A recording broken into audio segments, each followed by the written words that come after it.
शांति सभी का स्वागत है एपिसोड नंबर 744 में। तो कैसे हैं सब भेद की आत्माएं, श्रेष्ठ आत्माएं, जागृत आत्माएं। आशा रखता हूं सब बढ़िया होंगे, मस्त होंगे, व्यस्त होंगे। सभी का स्वागत है दादाजी के बाबूजी के यूट्यूब चैनल पे। तो आज हम बहुत बढ़िया टॉपिक पे बात करने वाले हैं चित्त के ऊपर। तो चित्त क्या है और उसका चित्त का स्तर क्या है, वो सब आज डिटेल में चर्चा करने वाले हैं। तो आज का एपिसोड बहुत ही बढ़िया होने वाला है। तो सभी भेद की आत्माएं कान खोल के एकदम रेडी हो जाएं और पूरा समझने का पूरा माइंड को सेट करिए। इधर उधर घूम रहा है तो वहाँ से घूमते घूमते वापस आ जाइए। इस पूरे दिन की कार्यवाही अब ख़त्म करिए, मन को फ्री करिए और शुरू करते हैं आज का बढ़िया सा एपिसोड। तो भाई चित्त के स्तर के ऊपर बात करेंगे। कौन सा चित्त के काफ़ी सारे इन्होंने चर्चाएं की हैं, तो उसको गहराई से समझने से पहले हम बात करते हैं कि चित्त का अर्थ मन का सबसे भीतरी हिस्सा जो जोड़ता है चेतना से। क्या चित्त का अर्थ जो आजकल सामान्य भाषा में समझाया जाता है, कॉमन लैंग्वेज में, कि भाई मन का सबसे भीतरी हिस्सा जो जोड़ता है चेतना से। कहते हैं ना, आत्मा जो है, आत्मा मन बुद्धि संस्कार, ये तीनों लेयर्स है जो आत्मा के ऊपर ये लगे हुए हैं, राइट, जो कि सूक्ष्म शरीर और कारण शरीर के साथ जुड़े हुए हैं। तो मन बुद्धि और संस्कार, तो उसमें भी मन का जो गहराई वाला जो हिस्सा है उसको यहाँ पे चित्त कहा गया है, राइट। तो इसको समझने की कोशिश करते हैं ध्यान से। तो चित्त का अर्थ क्या है? यह मन का वह आयाम है जो सबसे गहरा है। क्या चित्त भी मन का एक हिस्सा है? क्या चित्त में वृत्तियां होती हैं? क्या हम चित्त का अनुभव कर सकते हैं? यस। तो चित्त का संबंध अभौतिक आयाम से है, राइट। चित्त मन का सबसे भीतरी आयाम है जिसका संबंध उस चीज से है जिसे हम चेतना कहते हैं।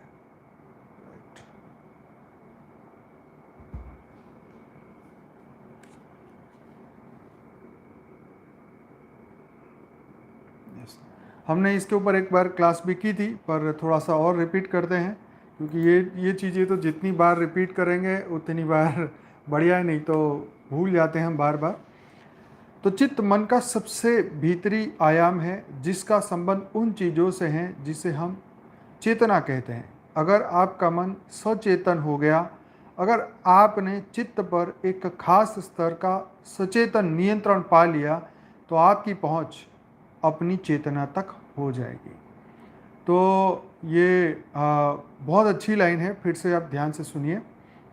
चित्त का संबंध अभौतिक आयाम से है। तो देखो सीधी बात है, अभौतिक आयाम क्या है? वो हमारी आत्मा है, ठीक। अभौतिक मतलब जो भौतिक नहीं है, पांच तत्व का नहीं है। आत्मा तो परम लाइट, परम प्रकाश की है। अब मन की गहराई, चित्त की जो है, चित्त मन के सबसे भीतरी आयाम है। जहाँ मन की गहराइयाँ खत्म होती है वहाँ चित्त आता है, और उस चित्त का संबंध उस चीज से है जिसे हम चेतना कहते हैं। मतलब आत्मा से उसका कनेक्शन है, राइट।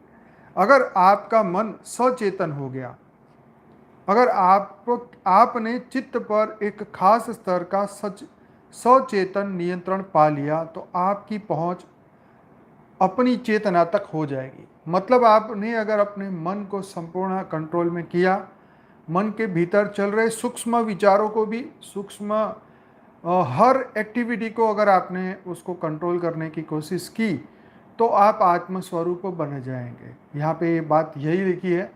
बातों का, शब्दों का हेर फेर है, बात वही है कि मन के ऊपर नियंत्रण, तो वो आपका चित्त परमात्मा से जुड़ जाता है। मतलब आपका चित्त पहले तो आत्मा स्वरूप में, आत्मा में जुड़ गया, और फिर आत्मा जब अपने दिव्य स्वरूप को याद करेगी और फिर संकल्प करेगी रचयिता से जुड़ने का, तो हम उनसे कनेक्ट हो जाएंगे, राइट। तो अगर आप अपने चित्त को छू लेंगे, अगर आप अपनी इंटेलिजेंस के उस आयाम तक पहुंच जाएंगे, तो ईश्वर भी आपका दास हो जाएगा। देखो गजब की लाइन लिखी है। अगर आप अपने चित्त को छू लेंगे, अगर आप अपने इंटेलिजेंस के उस आयाम तक पहुंच जाएंगे तो ईश्वर भी आपका दास हो जाएगा। मतलब ये कि देखो, दास हो जाना मतलब कोई वो तुम्हारी हर बात पूरी करने वाला नहीं है। जब आप सब कुछ छोड़ ही देंगे, हाँ, जब आप उसमें समा जाएंगे तो फिर उसमें और आप में कोई फर्क नहीं रहने वाला, राइट। तो अगर आप अपनी चित्त को छू लेंगे, अगर आप अपनी इंटेलिजेंस के उस आयाम तक पहुंच जाएंगे तो यस, हमें मन के उस आयाम के बारे में हमें मन के उस आयाम के बारे में पता करना है यहाँ पे, जो सबसे भीतर है, राइट। जो सबसे भीतर, इस आयाम में किसी भी तरह की कोई यादें नहीं होती और शुद्ध प्रज्ञा इस आयाम की प्रकृति है। तो शुद्ध प्रज्ञा मतलब प्योर विजडम, राइट। शुद्ध ज्ञान, दैविक ज्ञान, अपने स्वरूप का ज्ञान, राइट। तो यह है शुद्ध प्रज्ञा। तो शुद्ध प्रज्ञा इस आयाम की प्रकृति है, तो नेचर। तो जब हम शुद्ध आयाम मतलब हमारा आत्मा स्वरूप में हम स्थिर होते हैं, तो हमारे आत्मा से जो ज्ञान प्रकट होता है वो प्योर विजडम है, राइट। तो यहाँ क्या कहा, हमें मन के उस आयाम के बारे में पता करना है जो सबसे भीतर है। इस आयाम में किसी भी तरह की कोई यादें नहीं होती और शुद्ध प्रज्ञा इस आयाम की प्रकृति है। तो सभी कर्म बंधन से परे की बात है कि उस कर्म बंधन से अंदर जब खत्म हो जाएंगे, तब जब आप दिव्य स्वरूप की अनुभूति करेंगे, तब जब आप आत्म स्वरूप की अनुभूति करेंगे, तब आपके भीतर जो शुद्ध प्रज्ञा, प्योर विजडम जो है, इस आयाम की प्रकृति है। तो फिर आपके चित्त के अंदर जो है आत्मा में से, क्योंकि आत्मा में से पावर जो है वो मन में आता है और वही मन हमें चलाता है। तो वो पावर जब इमर्ज होनी शुरू होगी तो वो प्योर विजडम को पैदा करेगी, यस, एनर्जी से भरपूर। मन का अगला आयाम चित्त कहलाता है और चित्त का मतलब हुआ विशुद्ध प्रज्ञा व चेतना, राइट।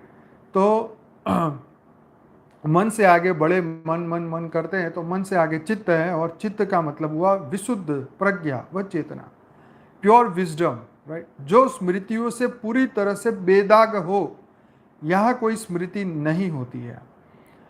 तो यहाँ मन के अंदर तो बहुत सारे लेयर्स है, बहुत सारी मेमोरीज है, बहुत सारे कर्म बंधन है, बहुत सारी चीज़ें हैं, लेकिन यहाँ क्या बात कही, जो स्मृतियों से पूरी तरह से बेदाग हो, मतलब जो प्योर कॉन्शियसनेस है, प्योर चेतना, प्योर चित्त जो है, वो सभी कर्म बंधन, सभी यादों से, मेमोरियों से वहाँ जहाँ ख़त्म हो जाती है, तब इसकी एंट्री होती है यहाँ पे। यहाँ कोई स्मृति नहीं होती, राइट। चित्त कुल मिलाकर मन के 16 हिस्से होते हैं। चित्त चूंकि असीमित होता है, इसलिए यह सिर्फ एक ही होता है। तो देखो यहाँ लिखा, चित्त कुल मिलाकर मन के 16 हिस्से होते हैं। चित्त चूंकि असीमित होता है, इसलिए यह सिर्फ एक ही होता है। तो है तो वो एक ही, उसका पार्ट है। तो मन के 16 हिस्से बताएं, कितने भी हिस्से करो, मतलब ये तो सबने अपनी अपनी जानकारी के हिसाब से इसके बताए 16 हिस्से। तो यहाँ ये लाइन बहुत अच्छी है कि चित्त चूंकि असीमित है, मतलब जो हमारे मन के भीतर का आखिरी स्तर, जो प्योर कॉन्शियसनेस है, वो असीमित है। असीमित मतलब इनफाइनाइट है, राइट। ये इनफाइनाइट है, राइट। तो इसीलिए यह सिर्फ एक ही होता है। तो इसलिए ये एक ही है, चित्त के कोई भाग नहीं है। चित्त को सबसे लास्ट आखिरी का ये स्तर बताया, उसमें भी ये शुद्ध प्रज्ञा की बात है, इसमें भी विशुद्ध प्रज्ञा की, प्योर विजडम की, जो कि चेतना से एकदम कनेक्टेड है, उसकी बात की है। अब और आगे हम पढ़ते हैं आर्टिकल में चित्त के अलग अलग स्तर। तो उसमें दूषित चित्त, भूतकाल से खोया चित्त, नकारात्मक चित्त, सामान्य चित्त, निर्विचार चित्त, दुर्भावना रहित चित्त, शुद्ध भावना भरा चित्त, शून्य चित्त, इसके बारे में बात करेंगे। तो पहले चित्त का प्रकार। प्रत्येक साधक की कुछ दिन ध्यान साधना करने के बाद यह जानने की इच्छा होती है कि मेरी कुछ आध्यात्मिक प्रगति हुई या नहीं। क्या मैं साधना के नाम पर भूस में लठ तो नहीं मार रहा, मतलब भूसे में लठ तो नहीं मार रहा। यस। तो ये हम अपने आप को ही ये प्रश्न पूछते हैं कि भाई हम आध्यात्म में इतने समय से चल रहे हैं, तो वाकई में हमारी प्रगति हुई है या फिर हवा में लाठी घुमा रहे। इस बात से प्रेरित होकर आपको इस पोस्ट के माध्यम से अवगत करने की कोशिश कर रहा हूँ। आध्यात्मिक प्रगति को नापने का मापदंड है आपका अपना चित्त। आपका अपना चित्त कितना शुद्ध और पवित्र हुआ है, वह आपकी आध्यात्मिक स्थिति को दर्शाता है। अब आपको भी अपनी आध्यात्मिक प्रगति जानने की इच्छा है, तो आप भी इन नीचे बताए गए चित्त के स्तर से अपनी स्वयं की आध्यात्मिक स्थिति को जान सकते हैं। बस अपने चित्त की प्रामाणिकता के साथ ही अवलोकन करें, यह अत्यंत आवश्यक है। मतलब जो मैं सोच रहा हूँ, जो मेरे चित्त में चल रहा है, उसको प्रामाणिकता से, राइट। अपने आप से तो तुम कितना झूठ बोलोगे, तो भीतर तो सब पता है, राइट। तो इसीलिए इसको अवलोकन करने की यहाँ बात आई, तो समझते हैं कि इतनी तपस्या, इतना ध्यान करने के बाद मतलब स्व परिवर्तन में हम कितने परसेंटेज आगे पहुँचे। तो इस चित्त के प्रकार से आप समझ जाएंगे, किसी को कुछ कहने की ज़रूरत ही नहीं पड़ेगी। आपको खुद ही खुद को चेक करना है, खुद ही पता चलेगा कि मैं कितना पानी में हूँ। दूषित चित्त, पहला प्रकार है दूषित चित्त। चित्त का सबसे निचला स्तर है दूषित चित्त। इस स्तर पर साधक सभी के दोष ही खोजते रहते हैं। दूसरा, सदैव सबका बुरा कैसे किया जाए, सदैव इसी का विचार करते रहते हैं। मतलब दुष्ट प्रकृति के विचार, राइट। एकदम तमो प्रधान गुण, तमो प्रधान विचार, तमो प्रधान संस्कार, राइट। दूसरों की प्रगति से सदैव ईर्ष्या करते रहना है। नित्य नए नए उपाय खोजते रहना है कि किस उपाय से हम दूसरे को नुकसान पहुंचा सकते हैं। सदैव नकारात्मक बातों से, नकारात्मक घटनाओं से, नकारात्मक व्यक्तियों से यह चित्त सदैव भरा ही रहता है। तो ये हर मनुष्य को सोचना है कि चलो हम तो शुद्ध आत्मा है, चैतन्य आत्मा है, दिव्य आत्मा है, हमारे भीतर ये ख्यालात नहीं आते। पर दिन में अगर आते हैं, बाई चांस किसी को मिल के, किसी को देख के, उसकी बात सुन के, फ़ोन पे गपशप लगा के अगर आते भी हैं, तो कितनी देर टिकते हैं और आप उसको कितनी देर टिकने देते हैं, राइट। तो ये बात बहुत ही इम्पोर्टेंट है कि भाई देखो, चित्त को कंट्रोल करने की जब बात आती है, मन को कंट्रोल करने की, तो दो ही चीज़ जो है वो सीधा मन को सीधा कर देते हैं। वो दो चीज़ क्या है? एक तो है मृत्यु और दूसरा है भगवान। ये दो चीज़ ऐसी है कि अगर बुद्धि इसमें लगाए, हाँ, कि भाई या तो बुद्धि भगवान में लग जाए या तो मृत्यु में, कि भाई अपने मृत्यु को तुम देखो, तो मन सभी चीज़ों से भागेगा। फिर मन कहीं लगेगा ही नहीं। जहाँ मन भाग रहा है, हाँ, मृत्यु का ख्याल आते ही मन वहीं स्टॉप हो जाता है, रुक जा। हाँ। और दूसरा, भगवान के प्रति ख्याल आएगा, भगवान के प्रति भाव जगेगा, तो फिर मन की वृत्तियाँ रुकेगी, चित्त की वृत्तियाँ रुकेगी। तो ये दो चीज़ जो है, मृत्यु और भगवान, ये दो ही चीज़ ऐसे हैं जो तुम्हारे मन को कंट्रोल करने में एकदम सहायक है, राइट।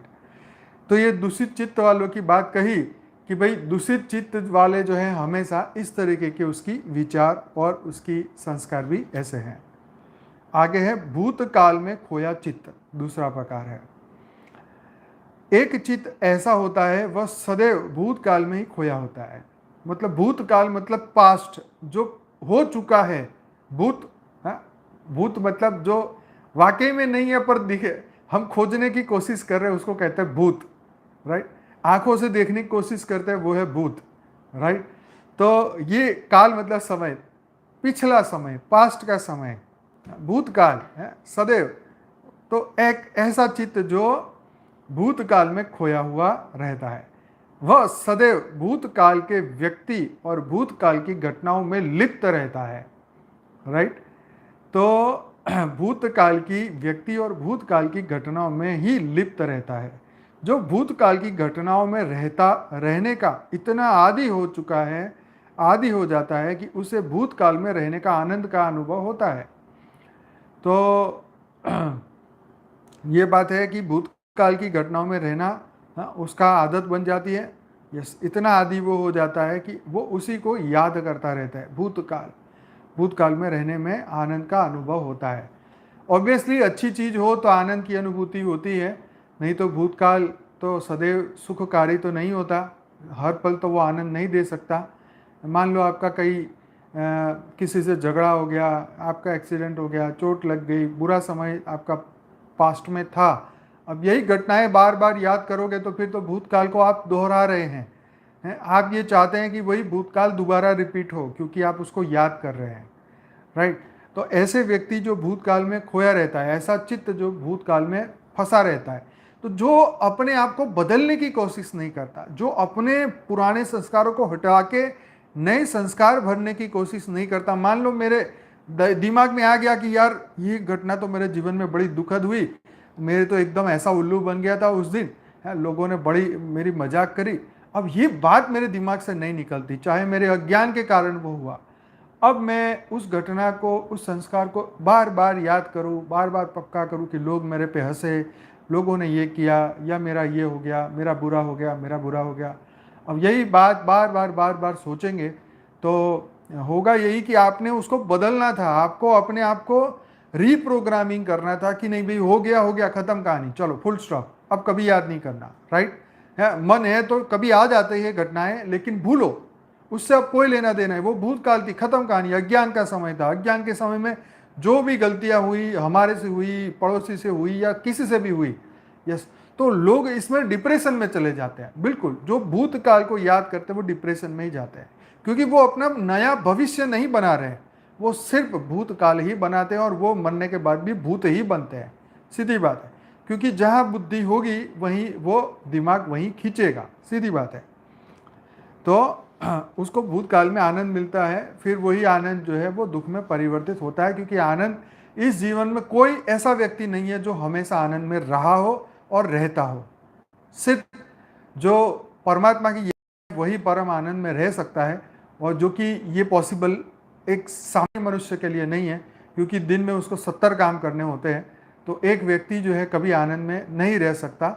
उसकी कल्पना है कि हाँ मैं उस आनंद में हूँ, लेकिन उस आनंद में नहीं रहने के 70 रीज़न है, राइट। तो यस, बीता हुआ पल, राइट। तो ये हो गए भूतकाल की बात। अब है नकारात्मक चित्त। इस प्रकार का चित्त सदैव बुरी संभावनाओं से ही भरा रहता है, सदैव कुछ ना कुछ बुरा ही होगा। यह वह चित्त वाला मनुष्य सोचता रहता है, हर पल नेगेटिव सोचना, कल बुरा होगा मेरे साथ, मेरे को करंट लग जाएगा, मेरे को फलाना होगा, एक्सीडेंट होगा। मतलब अपने आप का अच्छा नहीं सोच सकता इंसान, तो समझ लो कि वो दूसरों के लिए तो अच्छा सोच ही कैसे सकता है, कतई नहीं, कभी हो ही नहीं सकता। जो व्यक्ति अपना ही अच्छा ना सोचे वो किसी का भी अच्छा नहीं सोच सकता, पहली बात तो ये। तो ये नेगेटिव माइंड की बात है कि नेगेटिव माइंड के जो लोग हैं, यस, वो उसी तरह की, हाँ, मंथरा की तरह, बिल्कुल सही है ना, पूर्व। तो ये पूर्व की बातों को लेके उसको पकड़ के उसी पे ही दिमाग लगाते रहते हैं, राइट। तो ये बुरी चित्त वाले हैं। यह अति भूतकाल में रहने के कारण होता है। यस, नेगेटिव माइंड क्रिएट होगा, नेगेटिव माइंड। तो नेगेटिव माइंड क्रिएट होता है भूतकाल में ज़्यादा घुसने से, भूतों के बारे में सोचने से, भूत देखने का प्रयास करने से, राइट। पहले मैं वो आता था, मुझे भूतों का मतलब पैरानॉर्मल एक्टिविटीज़ का बहुत ही अच्छा लगता था देखने का।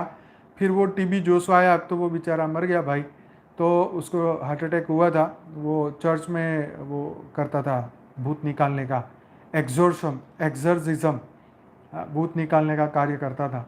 मुझे ये सब चीज़ें देखने में बड़ा मज़ा आता था कि यार क्या चीज़ है, या ये हंटेड हाउसेस और ये चीज़ें। तो भूत भगाने का जब वो वीडियो बनाते थे, शूट करते थे, तो उस वीडियो को देख देख के इतना दिमाग ख़राब होता था, इतनी नेगेटिविटी दिमाग में आती थी। तो मतलब लोग अपना पास्ट बताते थे, अपनी बुरी बातें बताते थे, उनके साथ क्या घटनाएं घटी वो बताते थे, और ये ऐसी बहुत सारी बातें उसमें होती थी। कभी आपने देखा हो, हमने तो बहुत चर्चा की थी, पहले 2 साल पहले हमने चर्चा की थी। तो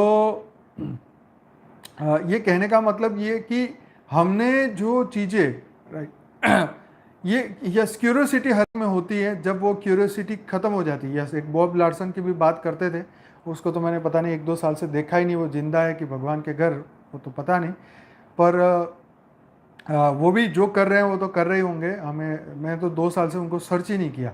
सिर्फ वो क्या नाम है, टीबी जोशवा के बारे में भी मुझे किसी ने बताया कि वो चले गए। अब उसकी चैनल चालू है कि नहीं वो भी मुझे पता नहीं। पर ये सब चीज़ें देखने में बहुत ही हमारा नेगेटिव माइंड हो जाता है। क्यों? क्योंकि हम नेगेटिव लोगों को देखते हैं, उनकी बुरी एक्सपीरियंसेस सुनते हैं, वो कितने दुखी थी वो सुनते रहते। बार बार किसी का दुख सुनोगे तो क्या होगा? हाँ, जब तक आप अपने आप को न्यूट्रल ना कर पाए, हाँ, तो फिर वो नेगेटिव वाइब्रेशन आपका पीछा नहीं छोड़े, क्योंकि मेमोरी में तो आ गया ना, बुद्धि में तो आ गया ना। अब हमें ये भी लगता है कि यार इसके साथ घटी हुई घटना मेरे साथ ना हो, या जो भी तुमने देखा या सुना वो अब सबकॉन्शियस में तो उतर गया है। अब वो सपना बनने वाला है या वो हकीकत बनने वाला है, या जो चीज़ें हम देख रहे हैं, राइट। तो ये चीज़ें यही होती है कि आजकल हम जितने भी वीडियो देखते हैं, कोई भी चाहे हम कोई भी ऐसे कितने भी भूत निकालने वाले जगहों पे ये वीडियो हम देखते हैं, तो हम हर जगह से यही चीज़ें देख देख के हम अपने आप को दुखी कर लेते हैं, राइट। तो हाँ, अब तो न्यूज़ चैनल भी ऐसे ही है, न्यूज़ चैनल भी हाईलाइट कर कर के बहुत बात का बतंगड़ बनाते हैं। तो पॉजिटिव न्यूज़ है तो देखिए, बुरी न्यूज़ तो पता ही है कि दुनिया तमो प्रधान है, कलयुग चल रहा है, तो बुरी बातें तो होने वाली है, क्योंकि लोगों के माइंड नेगेटिव है तो ये होगा। तो ये सब चीज़ देख देखते अपने भीतर जो है वो मेमोरी पड़ जाती है, और उस मेमोरी को साफ़ करना ज़रूरी है।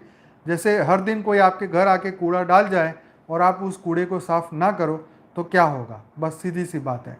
या अपने घर की दिन में हम साफ़ सफाई करते हैं, अगर हम ना करें तो क्या होगा, राइट। तो इसी तरह कि ये नकारात्मक चित्त जो हमारा बनता है डेली, चाहे कोई भी कारण बने, अगर उसकी सफाई हम ना करें तो कैसे आगे बढ़ेंगे? तो वही चीज़ जो सफाई का, अब बात आई सफाई की, तो ये नेगेटिव चित्त जो कुछ सेकंड के लिए भी बनता है, उसकी सफाई करो। उसको विचारों को बाहर निकालो, नहीं मैं ये नहीं हूँ, मैं वो पूर्व में था, या हो सकता है अज्ञान के कारण गलती हुई, या अज्ञान के कारण मेरे कर्म बंधन बने, या अज्ञान के कारण कोई कर्म बंधन था, लेनी देनी था, किसी को मिले, कोई पैसा ले गया, कुछ हो गया, या जीवन में उसने दुख दिया, या जो भी दिया, लेकिन अब तो नहीं ना। अब तो मैं जागृत हूँ, अब तो मैं चैतन्य हूँ, अब तो मैं परम लाइट परम प्रकाश की अनुभूति कर चुका हूँ। तो ये जो आपने प्राप्त किया है उसको दोहराओ भीतर से, कि अब मैंने वो अनुभूति कर ली है, राइट। जब आप असत्य को सत्य समझ रहे थे तब एक बात अलग थी, लेकिन जब आप सत्य को सत्य समझ चुके हैं, आप सत्य को जान चुके हैं, महसूस कर चुके हैं, तो अब उसको दोहराने की या सोचने की कोई ज़रूरत नहीं है। क्योंकि इससे क्या होगा कि हद की बातें ही तुम्हें हद में फंसाएगी। तो ये बिल्कुल बात ये जरूरी है परिवर्तन, राइट। अब दुनिया में बहुत सारे लोग हैं, वो बहुत सारे दावे करते हैं कि हम ये कर देंगे, हम परिवर्तन कर देंगे, हम ये कर रहे हैं। तो हम भी तो बैठे हैं, हम भी तो देख ही रहे हैं, हम तो चाहते हैं कि पूरी दुनिया, पूरा मल्टीवर्स बदले। लेकिन क्या एक ब्रह्मांड के बदलने से कुछ होगा? नहीं होगा। 2 ब्रह्मांड को बदलने से होगा? संपूर्ण हद और बेहद की तमाम दुनिया को बदलने से ही परिवर्तन होगा। तो यही परिवर्तन का प्रोसेस है। तो वही परिवर्तन पहले भीतर में ले आओ, कि अंदर से बदलाव ले आओ, राइट। नहीं तो किसी की बात 2 बात सुन ली, हमें लगता है अरे वाह मज़ा आ गया, ये बहुत अच्छी बातें करते हैं। तो बातें तो बहुत कर रहे हैं, बातों का अंत नहीं है। बातें तो बहुत ही अच्छी लगती है, जब अच्छी बातें करें तो अच्छी लगेगी, लेकिन परिवर्तन भीतर कितना हुआ ये बहुत महत्वपूर्ण है।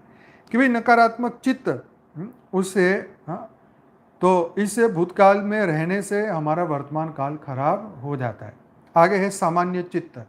यह चित्त एक सामान्य प्रकृति का होता है। इस चित्त में अच्छे बुरे दोनों ही प्रकार के विचार आते हैं। यह सब अच्छी संगत में होता है तो इसे अच्छे विचार आते हैं, और जब यह बुरी संगत में होता है तो बुरे विचार आते हैं। यानी इस चित्त के अपने कोई विचार नहीं है। जैसे अन्य चित्त की संगत मिलेगी वैसे ही ऊंचे विचार। वास्तव में वैचारिक प्रदूषण के कारण नकारात्मक विचारों के प्रभाव से ही यह सामान्य चित्त आता है। तो सामान्य मनुष्य की बात है कि जो एकदम एक्स्ट्रा ऑर्डिनरी नहीं है, बस एकदम सामान्य मनुष्य, उसको सिर्फ रोटी कपड़ा मकान से कोई मतलब ही नहीं है। कई लोग ऐसे हैं कि वो अध्यात्म से जुड़ना ही नहीं चाहते हैं, वो आश्रम में पैर रखना नहीं चाहते, पता नहीं क्या, मंदिर भी नहीं जाना चाहते, है, वो अध्यात्म में घुसना नहीं चाहते, क्या उनको प्रॉब्लम है जीवन में वो कोई नहीं जानता है। ठीक है, तो ये वही होता है कि वो खुद जागते नहीं हैं और दूसरों को जागने देते भी नहीं हैं। ऐसे लोग भी हैं, तो उनके लिए भी हमारे पॉजिटिव वाइब्रेशन होने चाहिए कि एक दिन वो आत्मा जागे, एक दिन उनका परिवर्तन है। ऐसे एक नहीं, करोड़ों लोग हैं इस वक्त, चाहे हम धर्म की बात करें, हिंदू धर्म में, सनातन धर्म में हो, चाहे दूसरों की तो बात छोड़ो, सनातन धर्म में ढेर पड़े हुए हैं। राइट, मतलब एक तुम पोस्ट डालोगे ना तो भी लाइक करने में उनके जैसे उनके पूर्वज को उनकी मुक्ति रुक जाती है, ऐसा लगता है। तो ये चीज़ हो जाती है। राइट, तो कहने का मकसद ये है कि ये एक सामान्य प्रकृति के मनुष्य है। जैसे गीता में कहा ना कि सामान्य मनुष्य विषयों का चिंतन करता है। क्यों? क्योंकि उसके पास चॉइस ही नहीं है। उसने कभी आत्मज्ञान के बारे में सोचा ही नहीं कि इसको प्राप्त करूं तो मैं कितना फर्क पड़ सकता है मेरे जीवन में, उसने कभी सोचा ही नहीं। तो ऐसे व्यक्ति जो है वो हमेशा इसी में बिजी रहेंगे, रोटी कपड़ा मकान से बाहर बुद्धि जाएगी नहीं। यस, इंद्र जैसे, पर देखो इंद्र जब इंद्र की पोस्ट मिलती है तब तो वो हाई लेवल पे अच्छी कॉन्शियसनेस से ही पहुंचा है। यहाँ पे कुछ तपस्या करके गया है फालतू में, तो उसे कोई पोस्ट नहीं मिली, मेहनत करके गया है, अच्छी डिग्री मिली है, लेकिन बाद में करप्ट होता है। जब उसके पास पावर, पैसा, मनी सब आता है तब होता है। तो ये बात यहाँ पर यही है कि सामान्य मनुष्य कभी इससे ऊपर सोचता नहीं है, स्वपरिवर्तन सोचता नहीं, इसीलिए वह वहीं के वहीं फंस चुका है। यस, आगे है निर्विचार चित्त। साधक जब कुछ साल तक ध्यान साधना करता है तब वह निर्विचार चित्त की स्थिति साधक को प्राप्त होती है। यानी उसे अच्छे भी विचार नहीं आते और बुरे भी विचार नहीं आते, उसे कोई भी विचार नहीं आते। तो भाई ये निर्विचार स्थिति जो है वो बहुत ही अच्छी स्थिति है। तो एक मैंने सुना था meditation, nothingness in meditation, meditation nothingness in meditation, कभी इस पर चर्चा करेंगे, गूगल सर्च करके देखना। तो निर्विचार स्थिति की बात है कि भाई ना अच्छा सोचते ना बुरा सोचते, मतलब हमने दुनिया से किनारा कर दिया, भाई तू जाने अपना काम जाने, तू जाने अपना काम जाने, मैं अपना काम में। तो इस तरीके की ये निर्विचार स्थिति में धीरे धीरे इंसान जाता है, इतनी जल्दी नहीं जाता। लेकिन निर्विचार में जाने के बाद भी एक संकल्प तो होना ही चाहिए कि परमात्मा से जुड़ने का। यस, बित्ती सो बिंदी लगाने का जो अभ्यास है, यस, वो सीखना पड़ेगा। राइट, लेकिन कई लोग ऐसी बातें करते हैं कि भाई तुम आत्मा हो, ये भी एक तुम्हारा गलत संकल्प है, तुम परमात्मा से जुड़ रहे हो, ये भी तुम्हारा गलत संकल्प है, ये भी नहीं होना चाहिए योग में। तो मैं ये कहूँगा ऐसा कर अगर कोई योग सिखाते ये बिल्कुल गलत है। जब तक तुम्हारा भाव परमात्मा से जुड़ना ना हुआ तो तुम जुड़े ही किससे? तुम प्रकाश हो, क्या तुम लाइट के बल्ब हो, क्या तुम हेलोजन हो? ये नहीं, तुम्हारा भाव तो होना ही चाहिए कि मैं उससे जुड़ चुका हूँ। राइट, वो मेरे क्रिएटर है और मैं उससे जुड़ चुका हूँ, ये भाव तो होना ही चाहिए। आप सिर्फ आपको प्रकाश से देख देख करो तो उससे भी कुछ नहीं होगा। परमात्मा से जुड़ने के बाद ये आप अपने आप को लाइट स्वरूप देख सकते हैं। राइट, तो ये बहुत इंपॉर्टेंट है। कई लोग जो है जो नास्तिक टाइप की फिलोसॉफी सिखाते हैं वो ये इस तरीके की बातें लोगों को बताते हैं। Right, yes. वर्तमान की किसी परिस्थितिवश अगर चित्त कहीं गया तो भी वह क्षणिक भर होता है। जिस प्रकार से बरसात के दिनों में एक पानी का बुलबुला एक क्षण ही रहता है, बाद में फूट जाता है, वैसे ही इनका चित्त कहीं भी गया तो एक क्षण के लिए गया, बाद में फिर अपने स्थान पर आ जाता है। यह आध्यात्मिक स्थिति की प्रथम चरण है, क्योंकि फिर कुछ साल तक अगर इसी स्थिति में रहता है तो चित्त का सशक्तिकरण होना प्रारंभ हो जाता है और साधक एक सशक्त चित्त का धनी हो जाता है। तो देखो ये गजब की बात है कि साधक एक सशक्त चित्त का धनी हो जाता है। सशक्त चित्त मतलब संपूर्ण control of your mind, English में कहे तो संपूर्ण आपके भीतर संपूर्ण कंट्रोल उसके ऊपर। उस चित्त की बात की कि जो सब कर्म बंधन खत्म कर चुका है, अब वो संपूर्ण परमात्मा से जुड़ चुका है, वो है सशक्त चित्त, और कोई बात नहीं है, और कुछ सशक्त नहीं कह सकते, संपूर्ण एक ही संकल्प के साथ जो जीता है वो है सशक्त चित्त, राइट। तो ये क्या कहा, कुछ साल तक अगर इसी स्थिति में रहता है तो चित्त का सशक्तिकरण होना प्रारंभ होता है। तो यहाँ बात बोली कि बुलबुले की तरह है, क्या पानी का बुलबुला क्षणिक भर होता है, तो क्षणिक भर हम ये वर्तमान की स्थिति को देखते हैं, क्षणिक भर के लिए हमारे भीतर कुछ संकल्प आ सकते हैं, मान लो देश की स्थिति को देख के या दुनिया की स्थिति को देख के, लेकिन क्षण भर में वो खत्म हो जाए, राइट। तो ये बात कही यहाँ पे, तब उसका सशक्तिकरण होना प्रारंभ होगा। साधक एक सशक्त चित्त का धनी होगा। तो ये धन बहुत बहुत बड़ा शब्द है, धनी।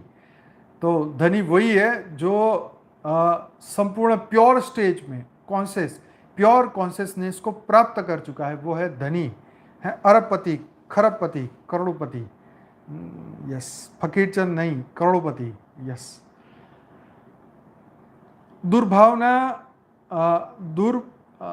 दुर्भावनारहित चित्त, इसका मतलब है चित्त के सशक्तिकरण के साथ साथ चित्त में निर्मलता आ जाना, राइट।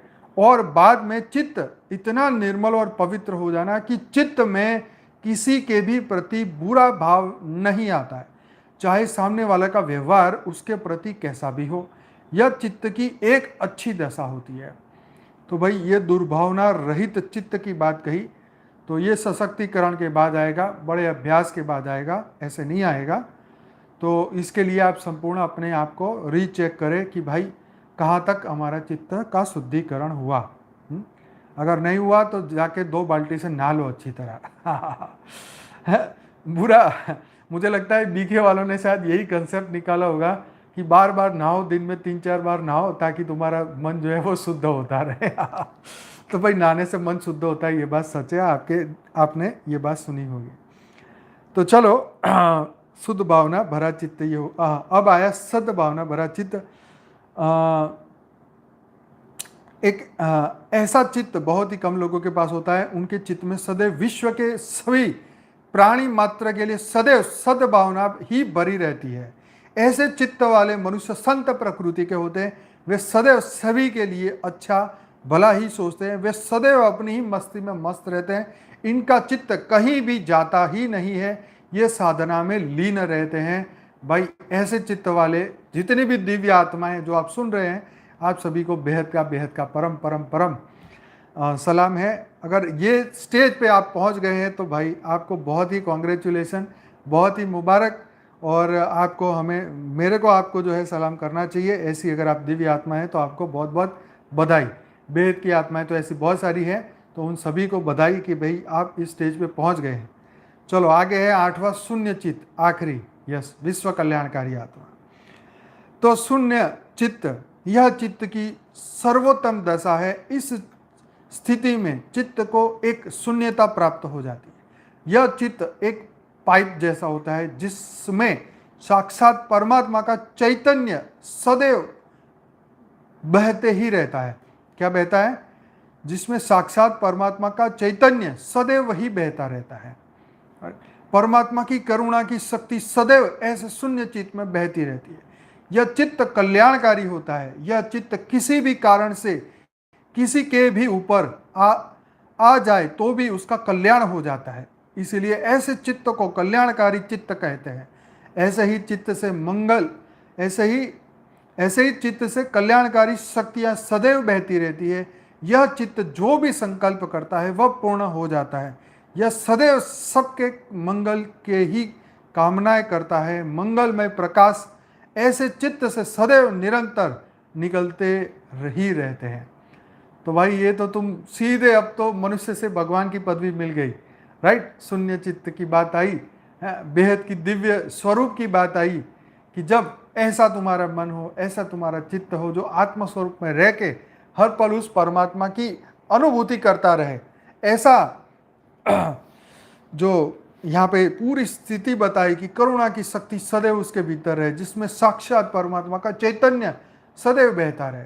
तो ये चैतन्यता की अनुभूति करना, ये देखो, आप अगर इसकी आप अनुभूति कर रहे हो ना, तो इस वक्त आपके भीतर एक अजीब सी आपके शरीर के अंदर, जैसे जिसे गूस बम्प बोलते हैं, मतलब रोंगटे खड़े हो सकते हैं। अगर ये बात, अगर आप इसको महसूस कर रहे हैं तो आपके रोंगटे खड़े हो सकते हैं। ये बात जो मैं कह रहा हूँ, यस, ये बड़ी गहराई के साथ, बड़ी सीरियसनेस के साथ कह रहा हूँ कि ये जिन्होंने ये अनुभूति की है वो डेफिनेटली दिव्य आत्मा ही है।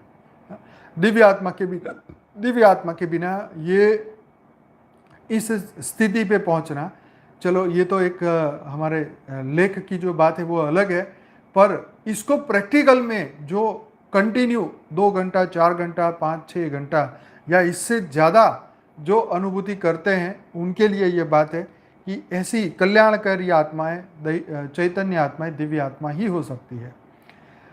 तो अब आप अपना स्वयं का अवलोकन करें और जानें कि आपकी आध्यात्मिक स्थिति कैसी है। आत्मा की पवित्रता का और चित्त का बड़ा ही निकट का संबंध होता है। अब तो यह समझ लो कि चित्त रूपी धन लेकर हम जन्मे हैं और जीवन भर हमारे आसपास सभी चित्त चोर जो चित्त को दूषित करने वाले ही रहते हैं, उनके बीच रहकर भी हमें अपने चित्त रूपी धन को संभालना है। अब कैसे करें वह आप ही जाने।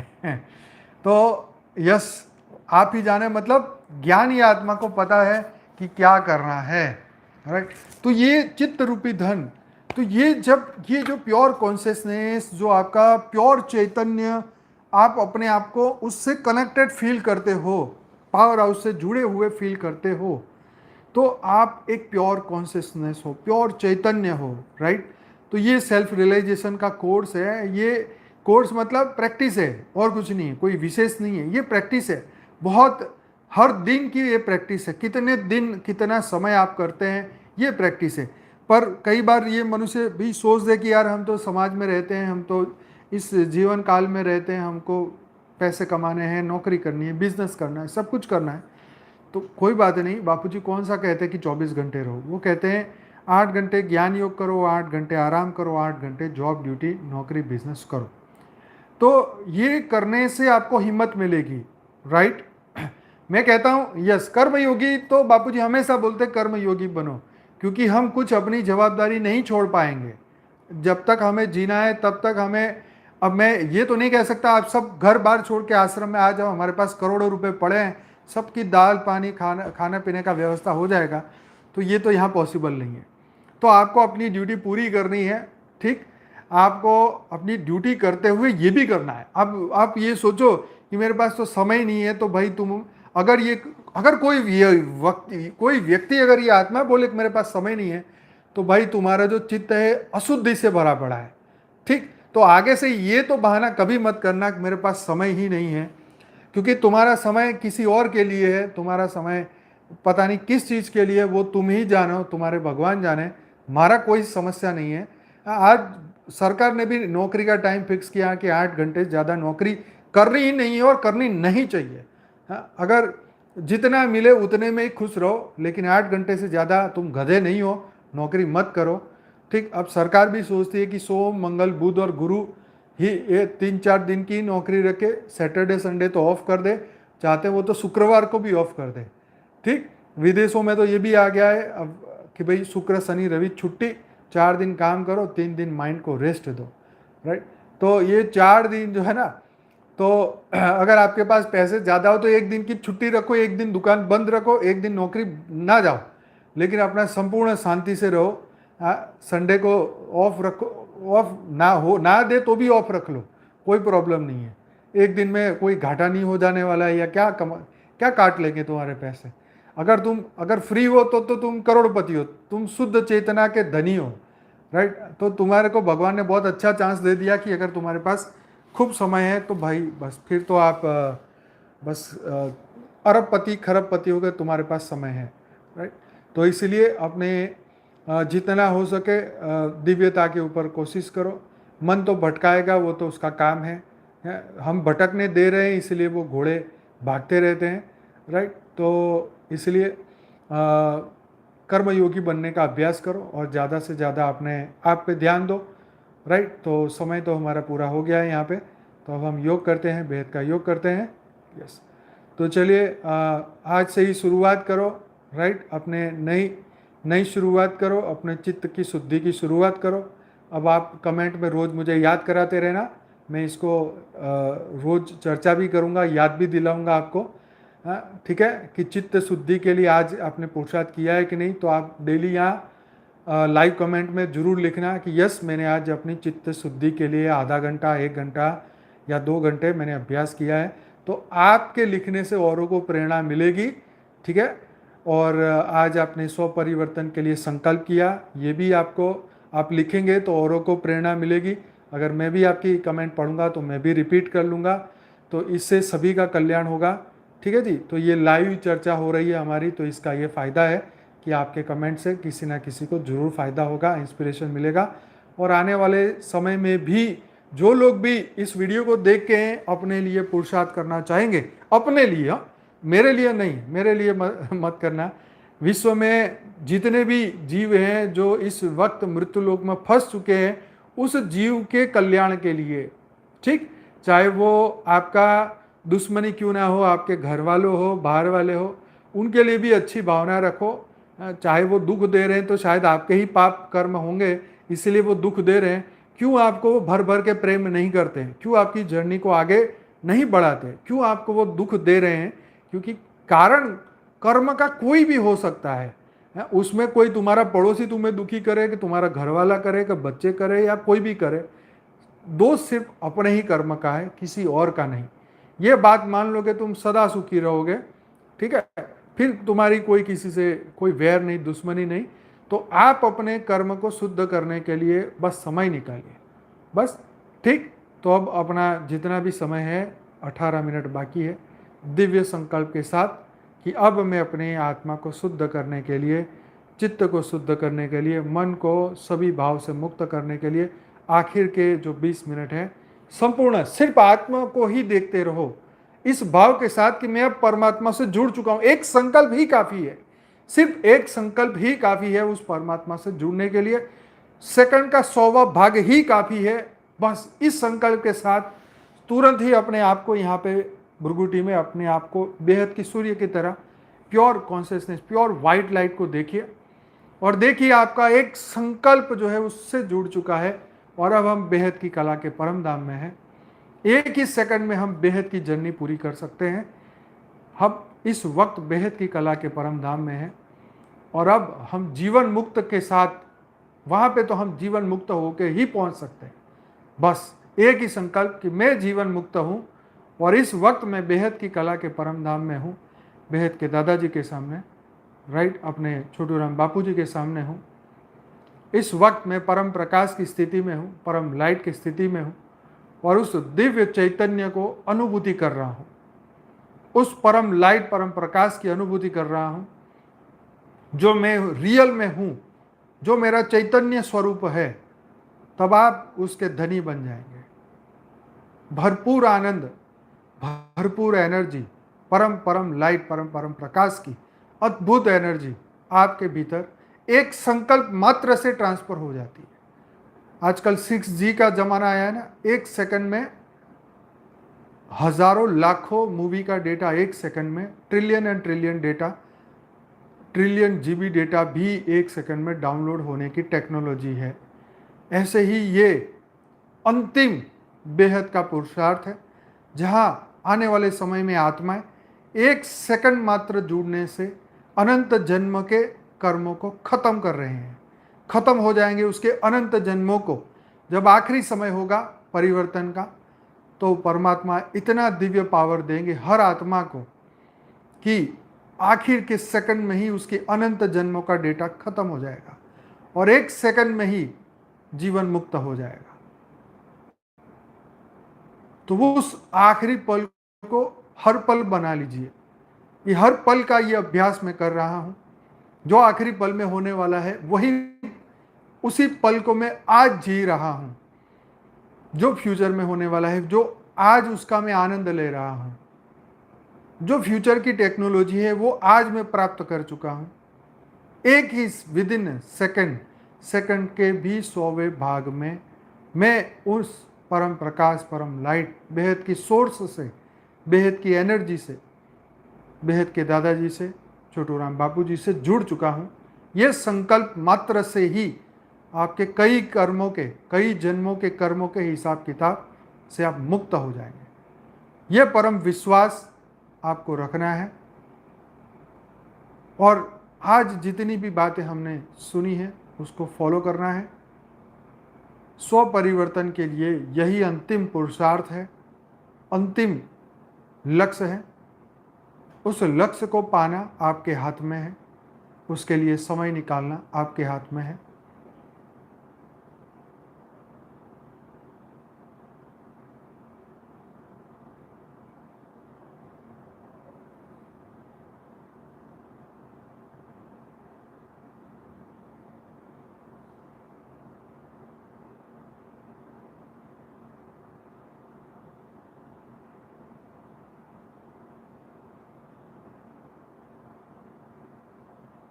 यही टाइटल है, चित्त शुद्धि से आत्मा की जागृति, आत्म जागृति से परमात्मा से आत्मा का परमात्मा बनना।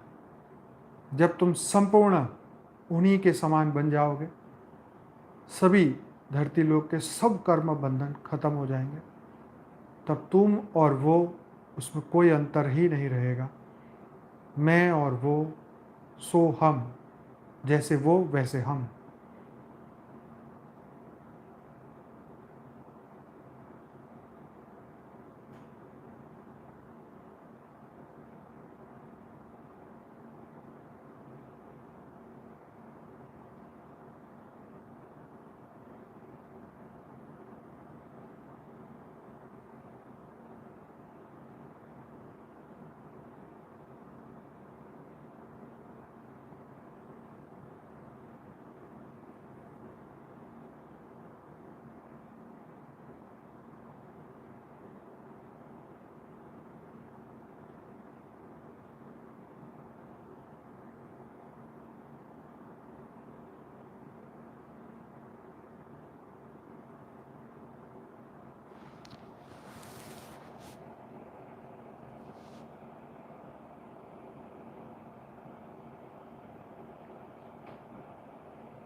सभी बेहद की आत्माओं का दिल से धन्यवाद, कोटि कोटि धन्यवाद।